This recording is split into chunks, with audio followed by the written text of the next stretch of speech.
So हामीले यहाँ है अब यो फिफ्थ पोइन्ट हामीले हेर्दै थियो है। अब यो सेल्फ एक्सप्लेन अब मैले बुझाइहालेँ यो है अगाडिको पार्टमा है। अब पोइन्ट नम्बर 6 मा जाउँ है। अब पोइन्ट नम्बर 6 ले भन्दैछ कि the power radiated is maximum for a particular frequency भनेको छ है। अब यसको मतलब चाहिँ के हो भने यहाँ ग्राफबाट हेरौँ फेरि है। अब यहाँ छ सपोज हामीले यो 1000 केल्भिनको ग्राफ कन्सिडर गर्यो भने मल्टिपल फ्रिक्वेन्सीहरू छ, तर यहाँ पर्टिकुलर फ्रिक्वेन्सी 1 × 10⁻14 हर्ज है। यो 1 × 10⁻14 हर्ज हो। यो पर्टिकुलर फ्रिक्वेन्सी चाहिँ पिक भ्यालु छ है एनर्जीको। त्यसरी नै हामीले 1500 केल्भिनको पनि कन्सिडर गर्यो भने यहाँ पर्टिकुलर फ्रिक्वेन्सी 1.5 मा पिक भ्यालु छ। त्यसरी नै 2000 केल्भिनमा पनि एउटा पिक भ्यालु छ है। यहाँ यो कति फ्रिक्वेन्सी भन्दा 2 मा 2 × 10⁻14 हर्जमा। सो यही भन्नु चाहेको त्यो पोइन्ट नम्बर 6 ले the power radiated is maximum for a particular frequency. अब पोइन्ट नम्बर 7 मा जानु पर्दा above this maximum frequency the radiated power drops slowly and approaches 0 as v, that is frequency approaches infinity large values. So यसको मतलब चाहिँ के हो भन्दा अब एउटा पर्टिकुलर अब यो ग्राफको लागि 1000 केल्भिनको लागि यो अवस्था है। यहाँ पिक भ्यालु छ यो फ्रिक्वेन्सी, तर एज वी इन्क्रिज फ्रिक्वेन्सी है सानो सानो तरिकाले इन्क्रिज गर्यो भने यो एनर्जी पनि डिक्रिज हुँदै जाँदैछ, इन्क्रिज हैन तर डिक्रिज हुँदै जाँदैछ। सो पिक भ्यालुको बाद एनर्जी डिक्रिज हुँदैछ है। ग्राफबाट सेल्फ एक्सप्लेनेटरी छ।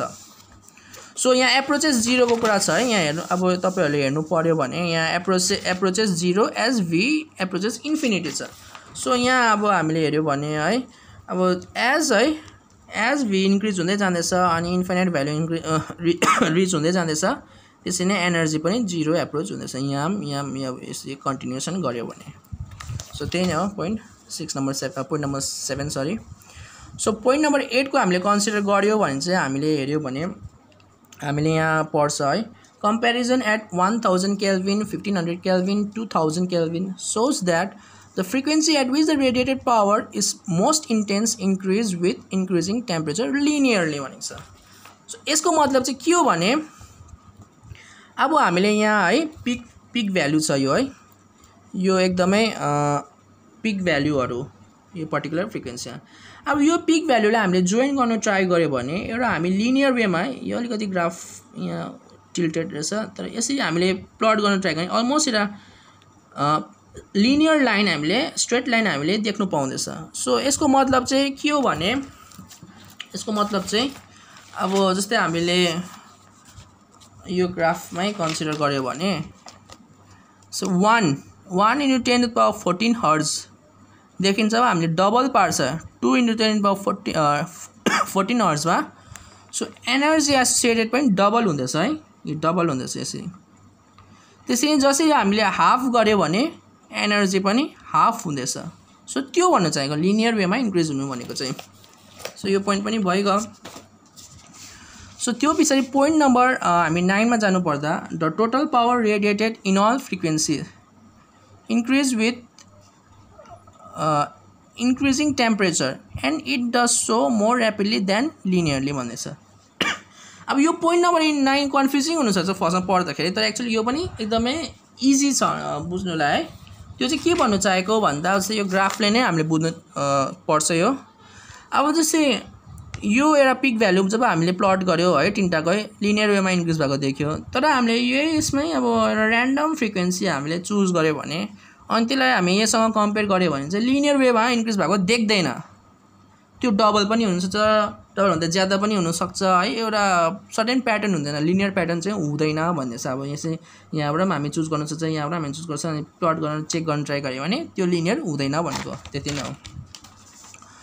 सो त्यो पछाडि है अब पोइन्ट नम्बर 10 मा जानु पर्दा है हामीले हेर्नु पाउँछ कि the total power radiated at a particular temperature is given by the area under the curve for that temperature.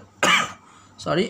So यसको मिनिङ चाहिँ के हो, पोइन्ट नम्बर 10 को मिनिङ चाहिँ के हो भन्दा अब यो ग्राफ छ है।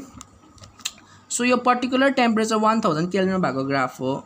सो द एरिया अन्डर अब यो जति पनि एरिया छ यो ग्राफको अन्डरमा यो टोटल एरियाले चाहिँ हामीलाई यो ब्ल्याक बडीले यो टेम्परेचरमा चाहिँ कति टोटल एनर्जी एमिट गर्यो त्यो देखाउँछ। सो त्यसरी नै 1500 को जुन चाहिँ यो कर्भको अन्डरमा भएको जति ग्राफ छ मतलब एरिया छ त्यसले यो पर्टिकुलर टेम्परेचरमा ब्ल्याक बडीले कति एनर्जी एमिट गर्यो त्यो भन्छ है। अनि त्यसरी नै हामीले हेर्यो भने जति टेम्परेचर हामी इन्क्रिज गर्दै जाँदैछ त्यति एरिया अन्डर द कर्भ पनि इन्क्रिज हुँदै जाँदैछ। सो यसको मतलब के हो? यसको मतलब यही नै हो कि हायर टेम्परेचरमा ब्ल्याक बडीले ज्यादा एनर्जी एमिट गर्छ भनेको त्यति नै हो। सो अब हामीले है यो ब्ल्याक बडी स्पेक्ट्रमको बारेमा पनि पढिहाल्यो। अब ब्ल्याक बडी स्पेक्ट्रमको हामीले यहाँ पढ्यो है।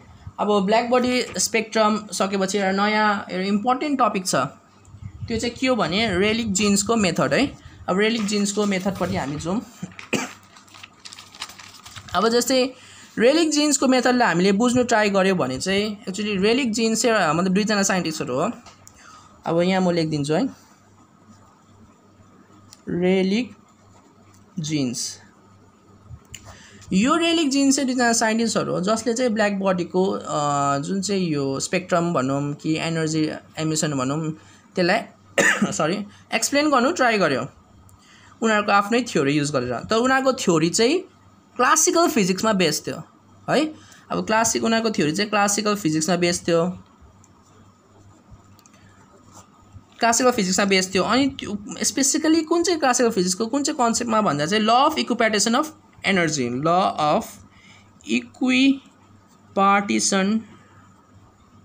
पार्टिसन अफ एनर्जीमा बेस थियो, जो इट्सेल्फ मैक्सवेल बोल्ट्जम्यान डिस्ट्रिब्युसनमा बेस छ।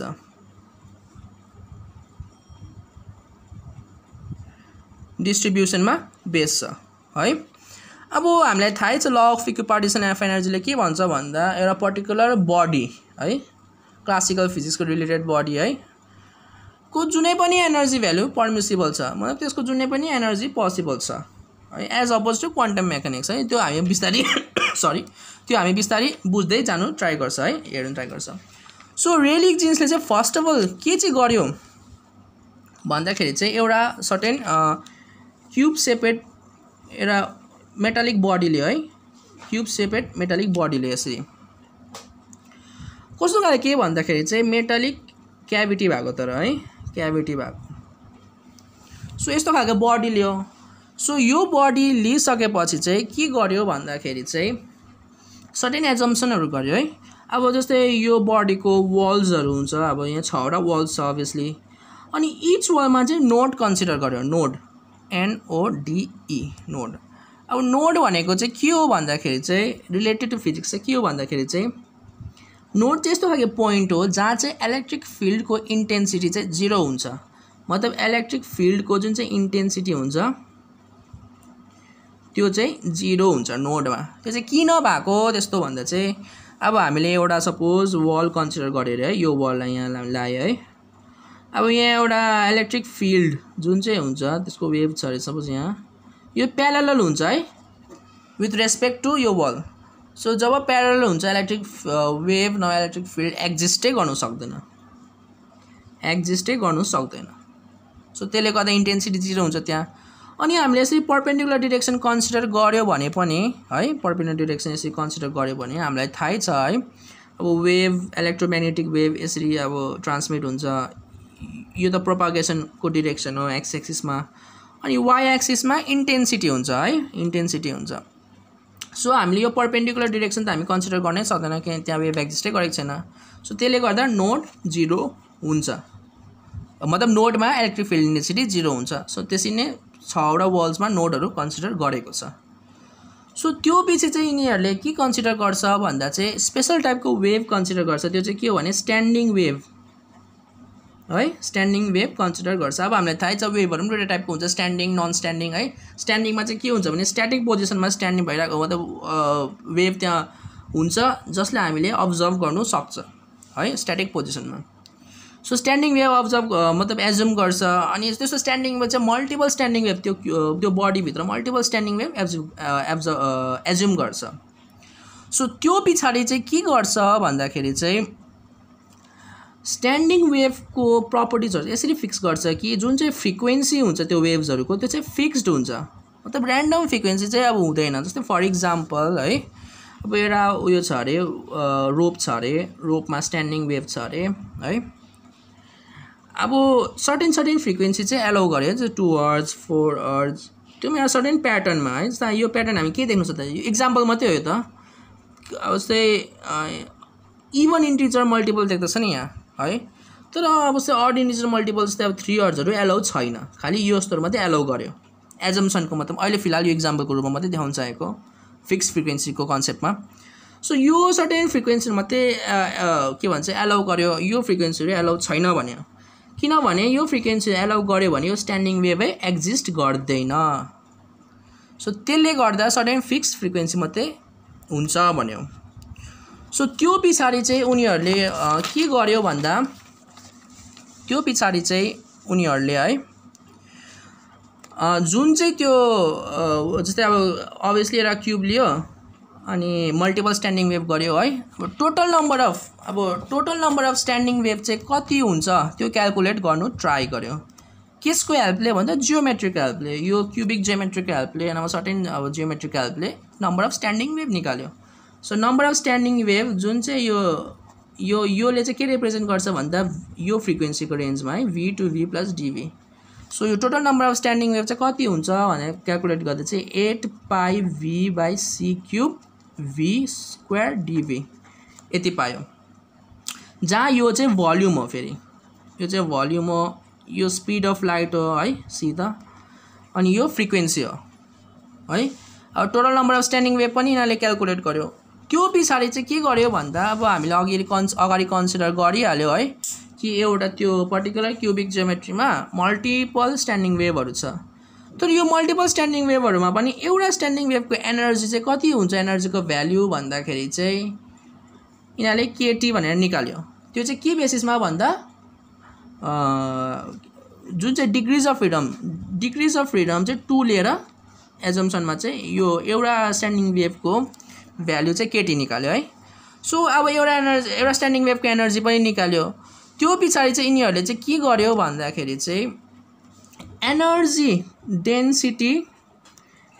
डेन्सिटी पर युनिट भल्युम निकाल्यो है।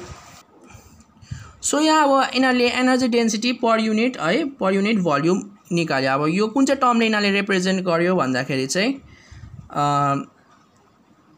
सो एउटा टर्म युज गर्यो है PTV dV। यो टर्मले चाहिँ यिनीहरूले energy density per unit volume यो टर्मले यिनीहरूले रिप्रेजेन्ट गर्यो। सो यो चाहिँ कसरी क्याल्कुलेट गर्यो भन्दा चाहिँ जुन चाहिँ अघि हामीले total number of standing wave निकालेको छ त्यसलाई चाहिँ यो एउटा स्ट्यान्डिङ वेभको एनर्जीले मल्टिप्लाई गर्यो, त्यहाँदेखि त्यो होल टर्मलाई चाहिँ भल्युमले डिभाइड गर्यो। सो यहाँ देखाउन चाहँदाखेरि चाहिँ कसरी क्याल्कुलेट गर्यो भन्दा PTV dV चाहिँ यो total number of standing wave जति थियो v² dv/c³ इन्टु एउटा स्ट्यान्डिङ वेभको भ्याल्यु है sorry KT divide by volume गर्दा भल्युम क्यान्सल भयो। त्यो गर्दा के उब्रियो भन्दा 8 pi v² KT dv/c³। यसले चाहिँ energy density per unit volume निकाल्यो त्यो स्ट्यान्डिङ वेभको है, रिलेटेडको स्ट्यान्डिङ वेभ। अब रेलिक जिन्सले त्यो फर्मुलेसन गर्यो है क्लासिकल मेकानिक्सको बेसमा भन्दा अब ल अफ इक्विपार्टिसन अफ एनर्जीको बेसमा भन्दाखेरि है। सो त्यो गरेर चाहिँ उनीहरूले यो जुन चाहिँ ब्ल्याक बडीको स्पेक्ट्रमलाई चाहिँ एक्सप्लेन गर्नु ट्राई गर्यो है। अनि एक्सप्लेन गर्नु ट्राई गर्दा अब यहाँ हामीले ग्राफ अब पाउँछ है एउटा। अब चाहिँ यो ग्राफमा के छ भने यहाँ अब जस्तै यो energy density per unit volume छ है वाइ एक्सिसमा, अनि एक्स एक्सिसमा फ्रिक्वेन्सी छ of the order 10⁻14 hertz. So अब रेलिक जिन्सको अब यहाँ प्रेडिक्सन छ, अनि यो चाहिँ एक्चुअल एक्सपेरिमेन्टल यहाँदेखि यो चाहिँ अब हामीले यो यो ग्राफलाई एक्सप्लेन गर्नु ट्राई गर्दा चाहिँ के पाउँछ भन्दा जति लोअर फ्रिक्वेन्सी छ यहाँसम्म लोअर फ्रिक्वेन्सीमा रेलिक जिन्सको प्रेडिक्सन र एक्सपेरिमेन्टल भ्यालु म्याच भयो यहाँ। तर जब अलिकति यहाँदेखि फ्रिक्वेन्सी इन्क्रिज हुन थाल्यो तब यो प्रेडिक्सन एकदमै रङ हुन थाल्यो, मतलब ग्राफ सेपरेट भएको हामी यहाँ देख्न सक्छ है। रेलिक जिन्सको ग्राफ मतलब रेलिक जिन्सको प्रेडिक्सन हाई फ्रिक्वेन्सीमा चाहिँ भएन, लोअर फ्रिक्वेन्सीमा मात्र यो प्रेडिक्सन करेक्ट भयो।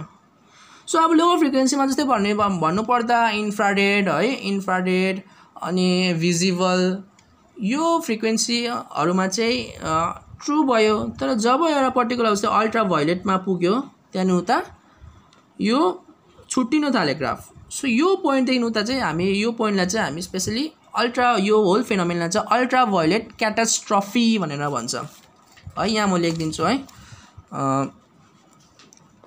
अल्ट्रा भायोलेट क्याटास्ट्रफी, यो अल्ट्रा भायोलेट क्याटास्ट्रफी भन्छ हामी है यो फेनोमेननलाई यहाँदेखि उता। सो अब यसको मतलब के हो? यसको मतलब यो हो कि क्लासिकल फिजिक्स पनि क्लासिकल फिजिक्सको बेसमा त थियो रेलिजिन्सको यो ल, जसले एक्सप्लेन गर्नु सकेन हाई फ्रिक्वेन्सीमा। लो फ्रिक्वेन्सीमा ठिकै छ, हाई फ्रिक्वेन्सीमा चाहिँ एक्सप्लेन गर्नु सकेन रेलिजिन्सको फर्मुलेसन। सो त्यही कुराको डिफेक्टलाई चाहिँ एक्सप्लेन गर्नुलाई, त्यही कुराको डिफेक्टलाई चाहिँ सल्भ गर्नुलाई प्ल्याङ्क आयो है। अब प्ल्याङ्कले आएर उसको अब फर्मुलेसनहरू दियो है डिस्क्रिट एनर्जीको, अनि उसले एक्सप्लेन गर्यो चाहिँ मतलब प्ल्याङ्कले बेसिकली अब हामी आएर भन्छ, प्ल्याङ्कले आएर भन्यो है कि जुन चाहिँ यो ल अफ इक्विपार्टिसन अफ एनर्जीको बेसमा यो एक्सप्लेन गर्नु ट्राई गर्दैछ त्यो चाहिँ एकदमै रङ छ। यो ल अफ इक्विपार्टिसन अफ एनर्जी नभए म्याक्सवेल बोल्ट्जमैन डिस्ट्रिब्युसन अथवा क्लासिकल फिजिक्सले एक्सप्लेन गर्नु सक्दैन भन्यो। सो प्ल्याङ्कले आएर आफ्नै एउटा प्ल्याङ्कको थ्योरी अफ ब्ल्याक बडी त्यसरी दियो है।